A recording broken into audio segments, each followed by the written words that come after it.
Bungkus adalah salah seorang pelaku dalam tragedi 30 September 1965. Pria berdarah Madura, yang saat itu berpangkat Sersan Mayor, ini bertugas menjemput Mayor Jenderal M.T. Haryono, Deputi 3 Menteri Panglima Angkatan Darat. Dalam sebuah wawancara dengan Tempo setelah bebas dari LP Cipinang pada 1999, Bungkus menceritakan tugasnya itu dengan terperinci. Pada 30 September 1965 sekitar pukul 15. Dalam briefing itu dikatakan, ada sekelompok jenderal yang akan mengkup Bung Karno, yang disebut Dewan Jenderal. Wah, ini gawat, menurut saya. Ia menyangka perintah itu baru akan dilaksanakan setelah 5 Oktober 1965. Namun, pada pukul 8, dipimpin oleh Dul Arif, pasukannya kembali ke Halim. Sekitar pukul 3 keesokan harinya, kata Bungkus, komandan-komandan pasukan berkumpul lagi. Lalu, pasukan Cakra dibagi 7 oleh Dul Arif dan dikasih tahu sasarannya. Saya kebagian Mayor Jenderal M.T. Haryono, ujar Bungkus. Bungkus kemudian berhasil menembak M.T. Haryono. Setelah sampai sana, lubang buaya, mayatnya saya serahkan ke Pak Dul Arif. Pimpinan lapangan penculikan, seperti dikatakan Bungkus di atas, adalah Dul Arif. Menurut Ben Anderson, Dul Arif adalah orang yang sangat dekat dengan Ali Murtopo, intelijen Soeharto. Dul dikenal Ali sejak Benteng Riders memerangi Darul Islam di Jawa Tengah dan Jawa Barat pada tahun 1950-an. Perihal apakah benar Dul Arif dekat dengan Ali Murtopo, Tempo mencoba mengecek kepada Letnan Kolonel Udara Purnawirawan Heru Atmojo, yang oleh untung diikutkan dalam Dewan Revolusi. Heru sendiri berdarah Madura, dan ternyata jawabannya mengagetkan. Dul Arif itu anak angkat Ali Murtopo, kata Heru kepada Erwin Daryanto, dari Tempo.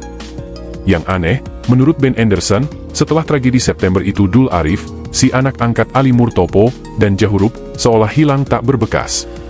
Menurut Heru Atmojo, beberapa hari setelah G30S dinyatakan gagal, 60 anggota Batalion 1 Kawal Kehormatan Cakrabirawa berusaha lari dari Jakarta menuju Jawa Tengah. Di Cirebon, pasukan CPM menghadang mereka. Kepada Tempo, Maulwi Saelan, mantan wakil komandan Resimen Cakrabirawa, menceritakan ke-60 orang tersebut mampir di sebuah asrama TNI di Cirebon karena tidak membawa bekal makanan. Salah satu prajurit di asrama tersebut berinisiatif melapor kepadanya. Saya perintahkan mereka untuk ditahan dulu. Pasukan dari Jakarta yang akan menjemput, kata Maulwi. Tapi kemudian Dul Arif dan Jahurup hilang, lenyap. Hanya Kopral Hardiono, bawahan Dul Arif, yang kemudian disidang di Mahkamah Militer Luar Biasa pada tahun 1966, dan dituduh bertanggung jawab atas penculikan para jenderal tersebut. Dul Arif dan Jahurup tidak bisa dihadirkan dalam persidangan, mahmiluk, kata Heru. Apakah keduanya diamankan Ali Murtopo?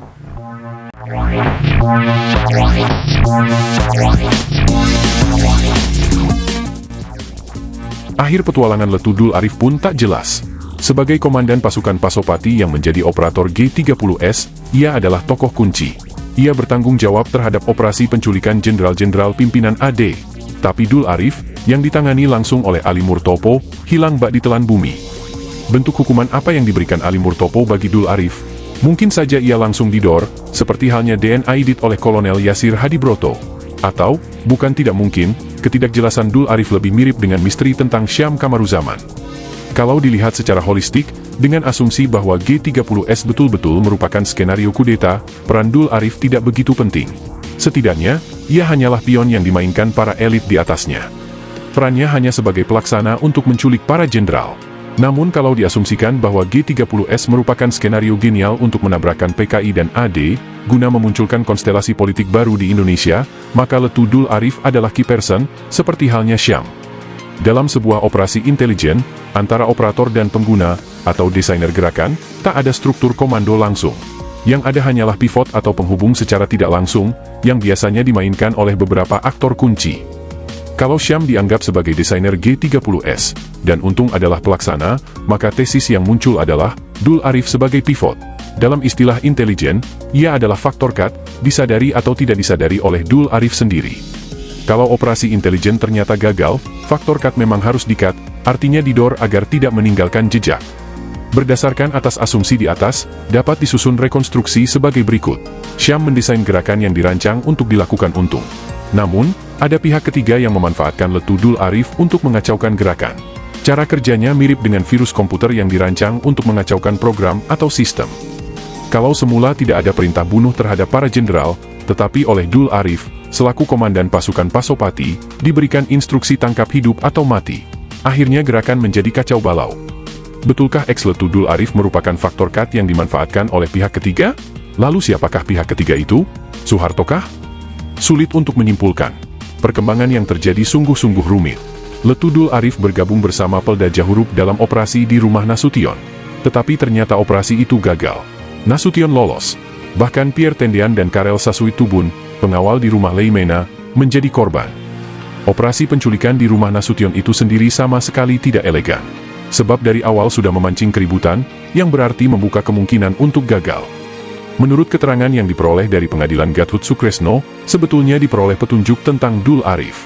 Ketika ditanya hakim apa tindakan yang diambil Gathut, selalu petugas pengamanan basis di Halim, di bawah komando Mayor Sujono, setelah jenderal-jenderal itu dibawa ke lubang buaya, Gathut menjawab, Dul Arif memaksa meminta saya supaya dibereskan saja. Saya tidak tahu apa yang harus saya perbuat, kemudian saya menulis surat kepada Mas Jono, maksudnya, Mayor Udara Sujono, yang disampaikan per kurir yang bunyinya ialah, bagaimana mengenai para jenderal yang sudah ada di lubang buaya, terutama yang masih hidup. Oleh karena waktu itu kami dalam keadaan gugup, maka kami suruhkan kurir untuk membawa surat sampai kedua kali untuk minta keputusan Mas Jono, yang pada waktu itu berada di Penas, Gedung Penas. Lagi pula oleh karena saudara Dul Arif waktu itu mengulangi lagi permintaannya, memaksa-maksa dan membentak-bentak, maka kami jawab, kami belum mengerti bagaimana saya harus perbuat, karena ketentuan harus datang dari Mas Jono.